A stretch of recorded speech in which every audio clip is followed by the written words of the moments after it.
Salut à tous, bienvenue dans l'Antre.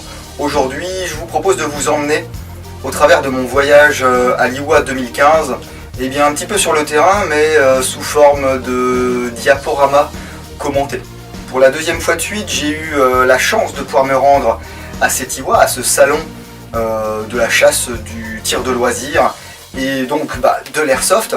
Et pour la deuxième année consécutive, j'y suis allé avec Hiro, qui est le rédacteur en chef de Red Dot Magazine que vous pourrez retrouver en kiosque à partir de fin mars, je dirais, voilà, pour une toute nouvelle version papier, le numéro 1 donc, dans les kiosques.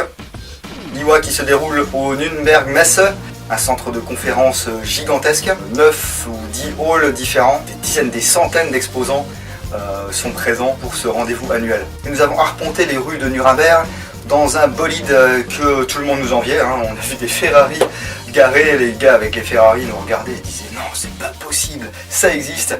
Et oui, une Fiat 500 décapotable. On a pu faire vraiment les cakes pendant tout le salon grâce à ça.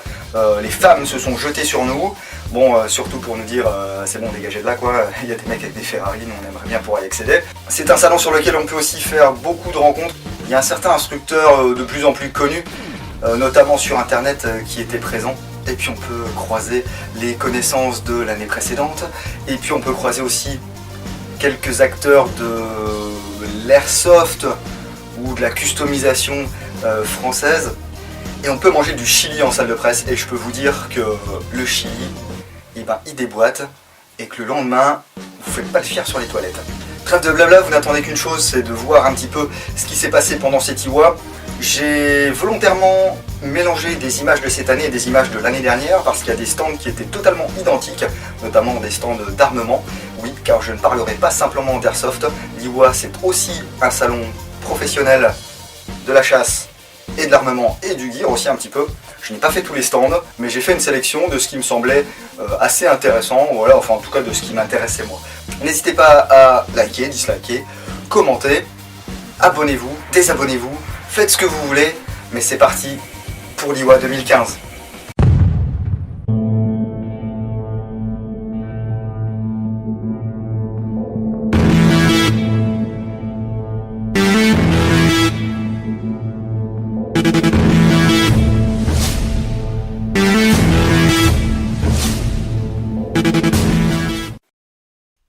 Allez, on commence par ASG.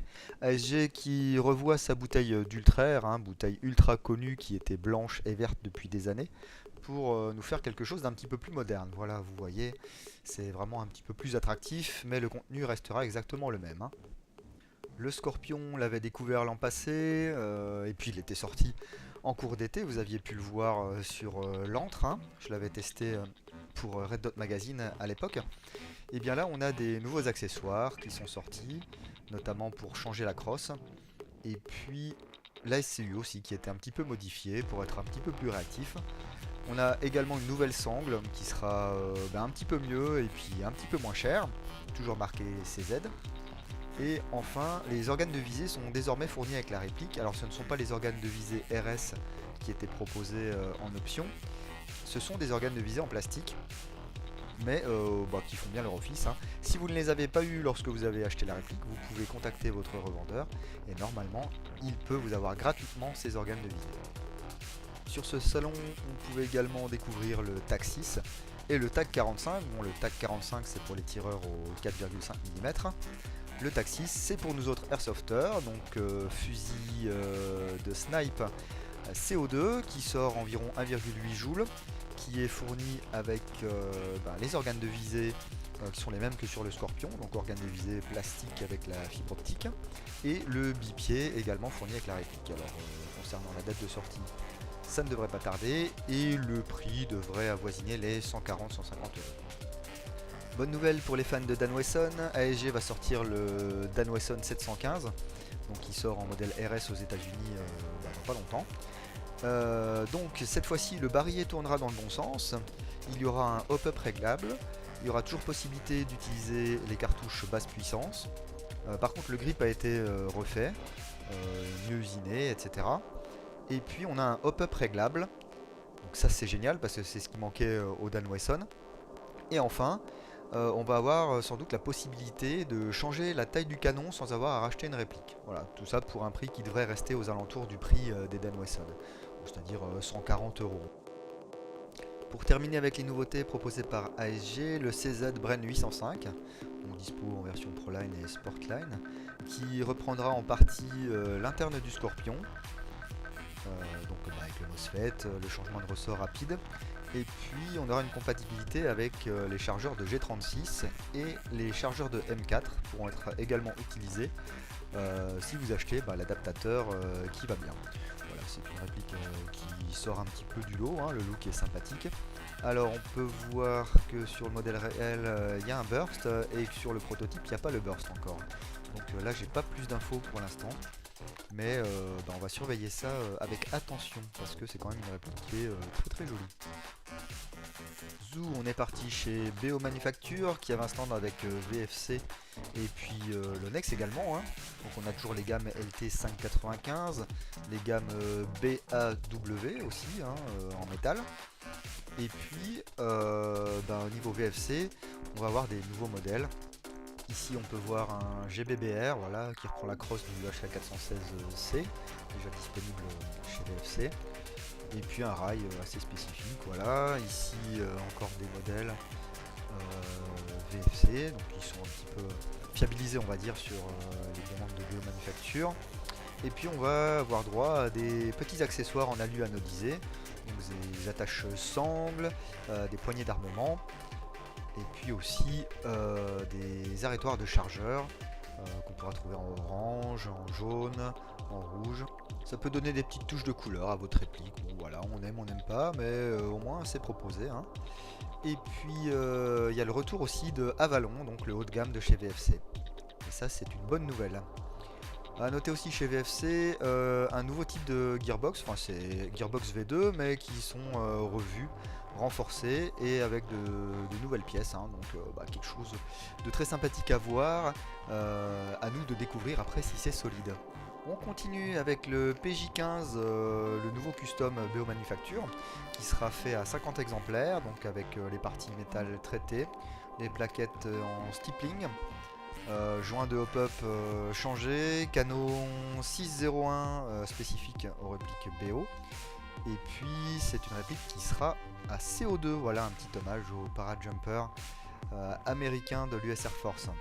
Et puis un petit bijou ici dans sa version RS, le Fab STF12 qui sortira d'ici la fin de l'année, qui sera gaz et CO2, qui tirera 6 billes, fabriqué par VFC pour BO donc, qui a cette fois-ci la licence avec Fabarm. Ce fusil équipe déjà les forces spéciales françaises. Et puis on partira vraiment sur quelque chose qui sera avec des cartouches vraisemblablement type Marui ou ASG, qui existent déjà, les cartouches rouges. Quel ne fut pas notre étonnement de voir un stand classique Army, on parlait plus trop d'eux et puis là ils réapparaissent. Donc avec leur classique minigun, ils sont pas les seuls à la faire, mais là c'est quand même un produit très intéressant. Comptez quelques milliers d'euros quand même pour vous procurer ce modèle. Mais c'est vrai qu'il fait toujours un tabac, on peut mettre ça sur des véhicules, sur ce que vous voulez. Et puis une gamme Apex, donc marquée R5, avec des couleurs un petit peu, on va dire, bronzées, noires, des répliques assez longues. On peut voir aussi un 1911 qui se balade. Donc voilà, je vous laisse voir un petit peu la couleur de ces répliques. Bon, on n'aime pas, mais bon, c'est un petit peu la mode en ce moment, les répliques bronzées, là. Et puis ils ont encore quelques acarres un petit peu chelous. Et puis du M14, des choses comme ça. Voilà, un petit peu pour Classic Army. On est content de les revoir. Hop, on switch chez Cybergun. Cybergun qui avait un des plus grands stands de Airsoft. Donc on peut voir là, dans le fond, enfin au milieu, un fusil à pompe qui sortira bientôt. J'ai complètement oublié de prendre des infos dessus. Et puis un nouvel ECU aussi qui sort pour remplacer les anciens. Donc avec des réglages par micro switch. Et puis cet ECU il arrêtera de pomper votre batterie quand vous arrêterez de l'utiliser, donc déjà c'est pas mal. Donc ce sera toujours fourni avec certaines répliques neuves dans les boîtes, mais cette fois-ci il sera possible aussi de l'acheter à part. Voilà, donc si vous voulez équiper votre réplique d'un petit MOSFET comme ça avec burst etc, et bien vous aurez l'embarras du choix, on va dire. Si j'ai l'occasion de mettre la main dessus, j'essaierai de vous faire une petite review de ce matériel comme j'avais fait avec l'ancien l'an passé. Cybergun avait une nouvelle fois déployé son système de stand de tir avec chronomètre, ordinateur, logiciel, etc. Bon, là c'est vraiment quelque chose soit pour les particuliers qui sont assez riches, on va dire, ou soit pour les shops. Voilà, pour quelques centaines d'euros, vous pourrez acheter eh bien, la mallette. Alors après, vous n'êtes pas obligé d'acheter l'ordinateur, le logiciel, ce sont des options, mais c'est quand même toujours pas mal, quoi. Ça permet de vous équiper, d'avoir un petit stand de tir si vous avez la place en shop ou chez vous, hein, dans votre cave, et puis de se faire un petit peu des concours entre amis ou entre passionnés. Une des grosses sorties 2014 de Cybergun, c'était le FNX 45, donc de chez FNR Stahl. Donc vous voyez là, Cybergun sort les accessoires, le silencieux Swiss Arm était déjà disponible.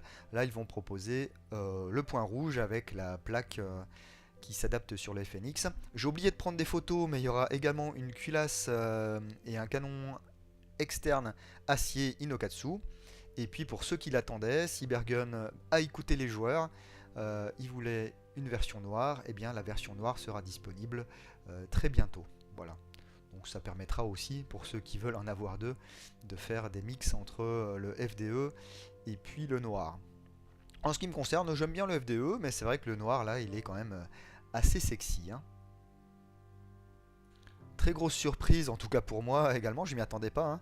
Le FAMAS valorisé, voilà, ben écoutez, on prend la base du lower qui existait déjà chez Cybergun. Ici, ils ont fait un prototype donc avec une imprimante 3D de ce que sera le modèle définitif. Et bien écoutez, personne ne s'intéressait au FAMAS, Cybergun l'a fait. Et bien, on peut quand même noter qu'il s'intéresse un petit peu aux joueurs francophones. Et ça, c'est bien. Vous en apprendrez un petit peu plus sur le FAMAS en regardant le reportage qu'on a pu faire pour Red Dot Mag. Alors, il n'était pas sur le stand, mais le Arsenal Firearms est toujours dans les cartons. Simplement, eh ben, c'est une réplique qui est assez compliquée à mettre en place, hein. Mais comme l'arme sera mise en scène dans le prochain James Bond, ça sera l'arme des méchants, et bien Cybergun continue à plancher sur un concept qui sera viable pour faire une réplique qui fonctionne. Voilà. Et puis je termine également avec le Sig Sauer SP2022 en modèle CO2 qui est sur de bons rails, il est sur la bonne voie, et puis qui devrait sortir peut-être en courant d'année. Donc on verra ça avec attention. Pas mal de nouveautés également sur le stand Guegui, le taïwanais qui propose une nouvelle gamme de combat machines qui seront proposés à moins de 200 € prix public conseillé normalement, qui seront équipés d'un switch, d'un MOSFET, et puis le look reste dans ce que fait Guegui ces derniers temps, donc assez attractif et puis développé pour les joueurs, hein. Ça on n'a plus aucun doute maintenant avec Guegui. J'ai pas tout pris en photo, hein, mais ils avaient encore leur MG42, il y a des répliques Seconde Guerre mondiale, il y a le Garand, etc. Là on voit leur gamme d'AK par exemple, on a toujours des répliques qui sont relativement sympathiques, hein, à jouer. Simplement certains joueurs leur reprochent de ne pas être très solides, mais bon, souvent on remarque qu'ils veulent faire du high cycle ou des choses comme ça, et c'est pas fait pour, hein. Par contre, Guegui présentait une réplique que là je n'ai pas en photo, me semble-t-il, qui était capable de faire du 30 bisecondes en sortie de boîte et sans modif à faire. Donc ça peut intéresser les plus gros bills d'entre vous. On termine avec un prototype, le JEX System, qui est un truc géré électroniquement, voilà, avec une simulation d'action sur la détente, c'est-à-dire il y aura une espèce de clic. Tout est géré par électronique. Les chargeurs seront munis de fausses balles, voilà, ce sera joli. Et puis tout sera géré vraiment par électronique, hein. Le démontage c'est hyper simple, vous pourrez voir ça dans la deuxième partie du reportage sur Red Dot TV.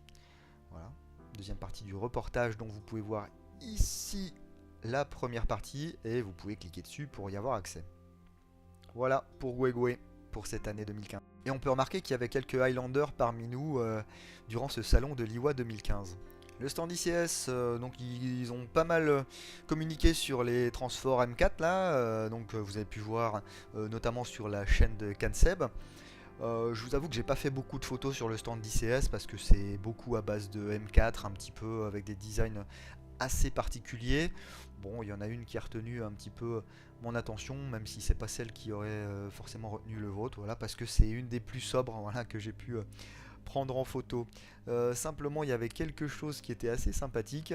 C'était une réplique toute de bois et d'or vêtue, voilà, le M1 Garand. Bon, bah écoutez, c'est une série limitée à 500 exemplaires. On aime, on n'aime pas. Si vous êtes collectionneur, si vous êtes fan. Bon, je vous avoue que j'ai pas touché. Je ne sais pas si c'est du vrai bois, mais bah, c'est pas du vrai or non plus. Hein, donc je vous rassure. Enfin, je dis ça. Peut-être que c'est du plaqué. Hein. On fait une petite pause avec des customs. Ici, le custom zèbre. Voilà, sont les customs Airsoft Surgeon. Ici avec les diamants. C'est pas mal, hein. C'est joli, hein, tout ce qui est Infinity, etc. Je suis pas très sensible à ça, mais là c'est vraiment des customs qui sont magnifiques. Celui-là est mon préféré.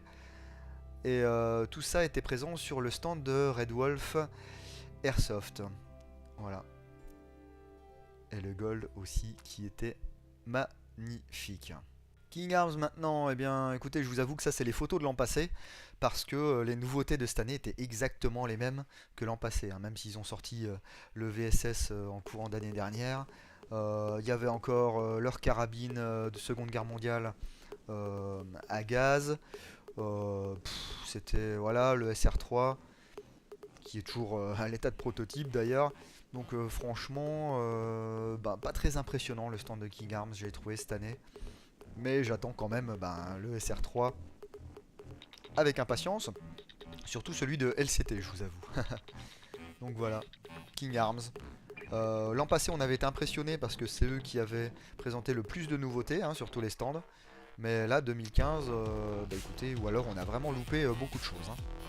Avant de partir chez Crytek, eh bien, je vous propose de découvrir quelques rangements. Donc bah, ce sont des rangements là bien sûr pour de vraies armes, mais ça peut inspirer un petit peu les airsofters pour mettre leur réplique. Voilà, penny case ici, hein, ça reste un petit peu cher quand même hein, pour nous autres. Hein. Chose promise, chose due, on est chez Crytek, bon là c'est du Vector, du Chris Vector, donc ça ce sont les modèles réels. Hein. Voilà, on peut voir les répliques là en arrière-plan. Franchement, je suis pas allé voir parce que c'est pareil, ça reste des bases plus ou moins M4, des trucs un petit peu vus chez d'autres marques.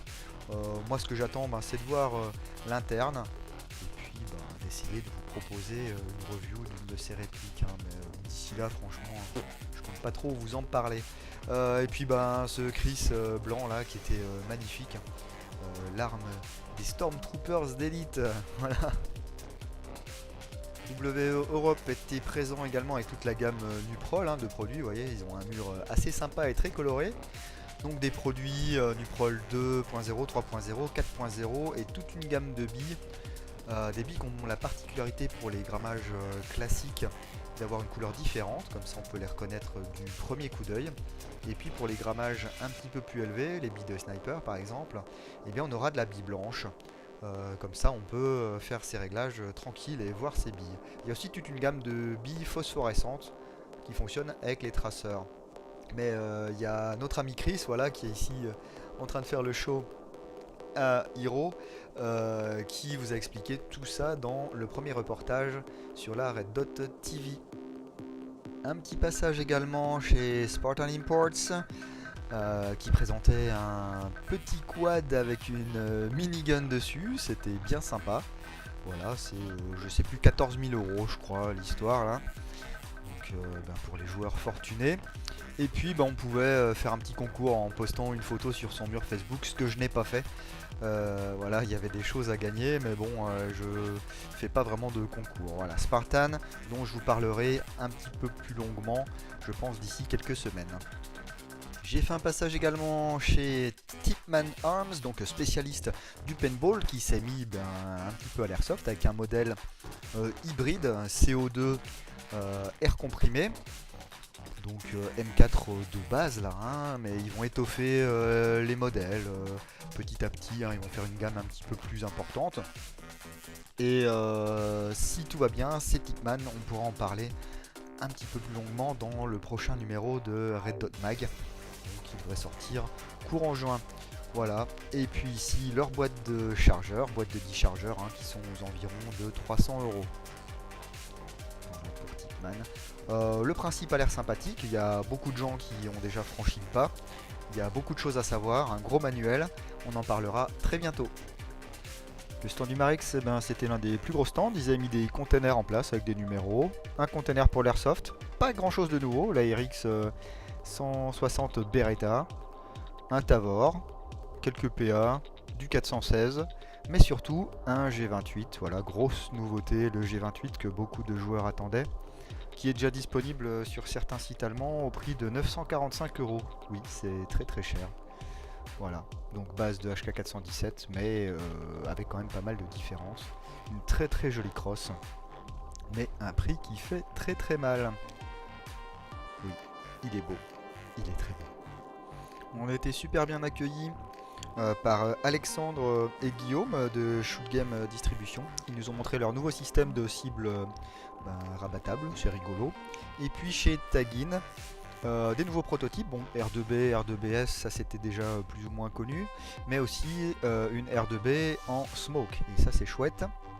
Également les systèmes de grenades propulsées, grenades 40 mm, avec une nouveauté également qui sortira bientôt, la grenade fumigène, et également un shell pour les GP25, très bonne nouvelle ça. Voilà, vous voyez. Pour ceux qui ont le GP25, c'est très très chouette. Un petit scorpion en Cryptek. Voilà, il était joli. Et chez Wolverine Airsoft, la sortie du système Hydra, donc qui est une amélioration du système déjà Wolverine. Nozzle excentré qui permettra de l'adapter sur toutes les gearbox. Et puis également un ECU qui pourrait être contrôlé, si vous prenez l'option, par une application Wi-Fi sur Android ou iPhone. Ça, c'est pas mal. Sans tenue, un airsofter n'est pas grand chose. Cette année, la mode était au pencoat, que ce soit le Green Zone, le Badland ou la version hiver dont je me souviens plus du nom. On trouvait du pencoat partout, sur les gens, dans les stands, alors que l'an passé, il n'y a vraiment qu'un stand qui faisait ce camo. Voilà, qu'on peut voir ici, ufpro.si.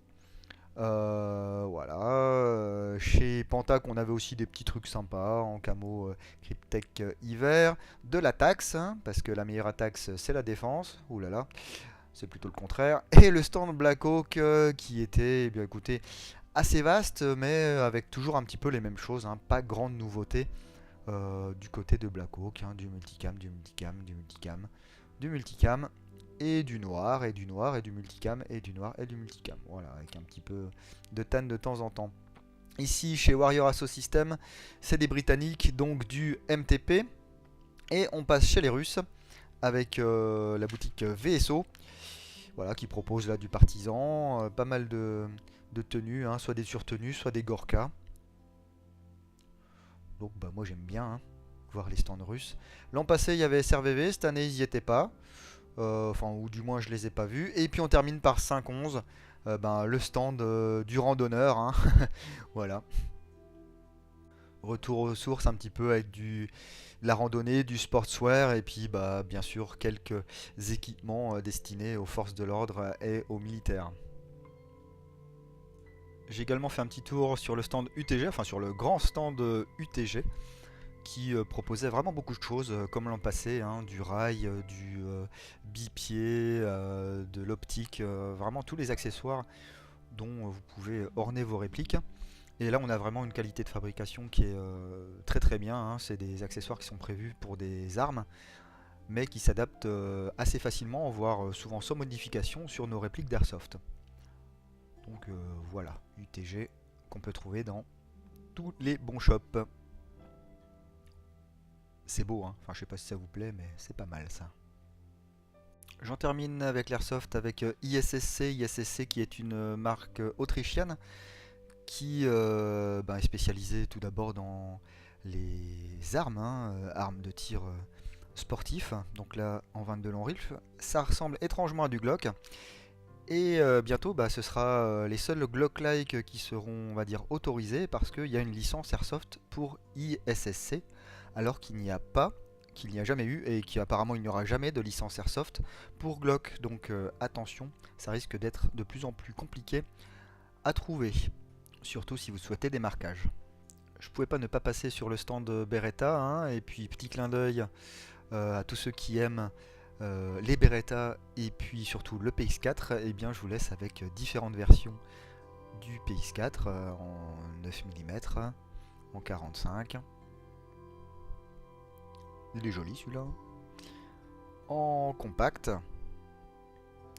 ou même en subcompact, vraiment très très petit.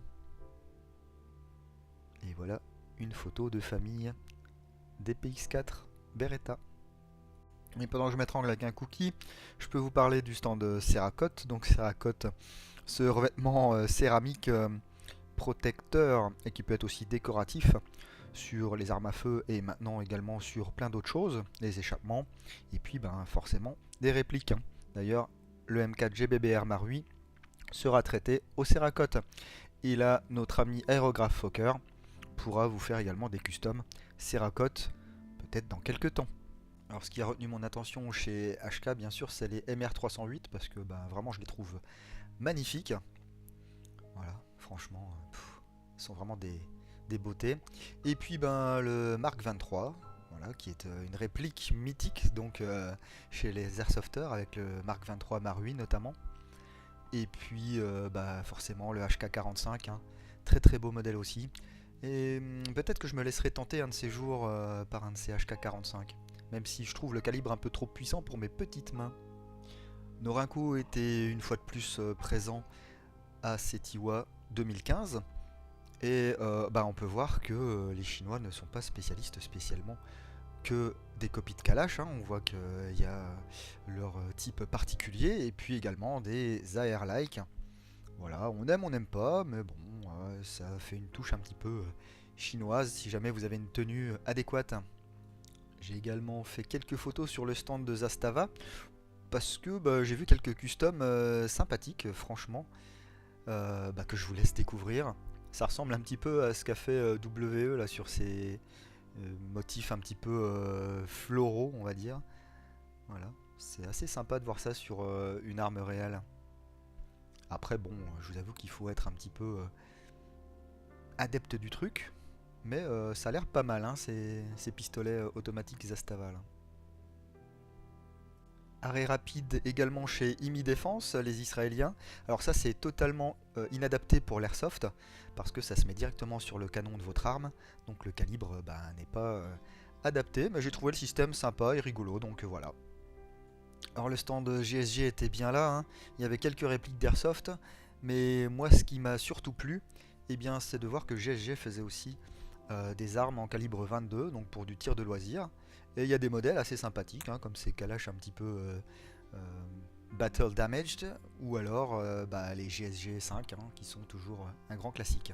Pour ceux qui aiment les fusils de chasse, et oui, pour aller à la chasse à la galinette cendrée, Esken Arms, voilà, qui sort des petits pompes comme ça, avec des chargeurs de fou dérivés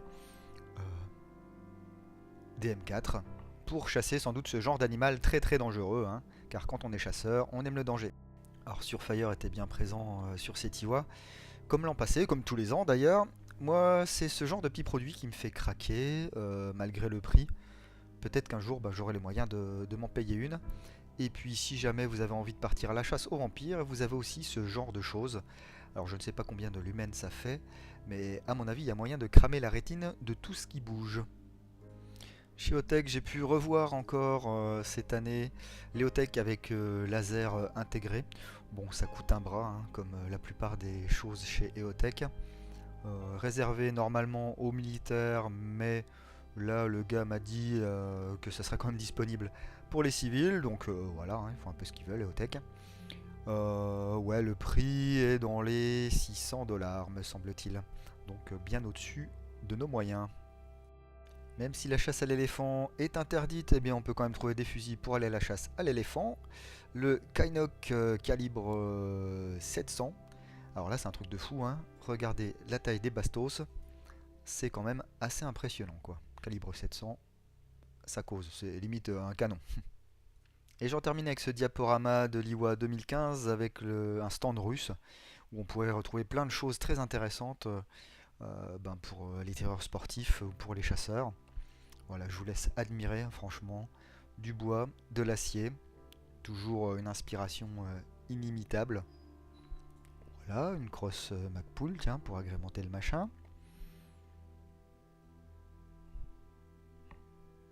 Voilà, beaucoup de modèles, hein. Franchement, moi, c'est mon kiff. Bon, ça plaira pas à tout le monde, bien sûr, hein. Oh là là. Et aussi des armes de poing, que ce soit du létal ou du non létal. Petit maca. Le Glatch A. Et on va se quitter là-dessus. Voilà, il n'y a pas tout, hein. Forcément, j'ai pas fait les centaines de stands qu'il y a à l'Iwa. En tout cas, j'espère que ce diaporama vous aura plu. N'hésitez pas à liker, à disliker, à vous abonner, à vous désabonner, à commenter. Moi, je vous dis à bientôt dans de nouvelles aventures sur l'antre du dingo. Bisous.